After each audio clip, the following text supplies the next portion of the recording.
ነበር የፈለከኝ? ትዕግስቴ እንዳለቀ ልነግርሽ ነው። የምን ትዕግስት?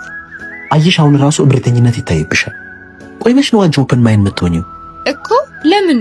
ስንቴ ነው የምነግርሽ ለፍቅራችን ሁሌ እንቅፋት ከሚሆኑ ሰዎች ራቅ ያልኩሽ፣ ግን አንቺ አሰሚኝም። ቆይ የኔ ችግር ምንድነው? የአንቺ ችግርማ የኔን ምክር ሰሚ ስለሽ እምቢ ማለትሽ። ከነዛ ትዳርም ሆነ ፍቅረኛ ከሌላቸው ጓደኞችሽ ጋር አትዋይ፣ ራቂ፣ የእነሱ ጓደኝነት አይጠቅምሽም ስለሽ ምርጫሽ አደረግሻቸው። ስለዚህ እንለያይ። መለያየት ለአንተ እንደዚህ ቀላል ነው? አዎ፣ ከአንቺ ጋር አብሮ ከመሆን መለያየት በስንት ጣዕሙ። አሃ፣ እስካሁን ለ4 ዓመት ሸክሞኝብህ ነበር ማለት ነው? ሸክም ይሁንሽኝ አንቺ ሳትሆኝ እነዛ ቅናታም ጓደኞችሽ ናቸው።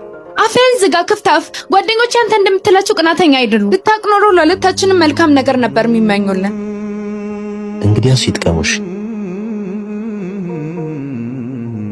ደግሞ ለነበሩን ጥሩም ሆነ መጥፎ ጊዜያቶች አመሰግናለሁ እና ደግሞ ስላወኩሽ ደስ ብሎኛል።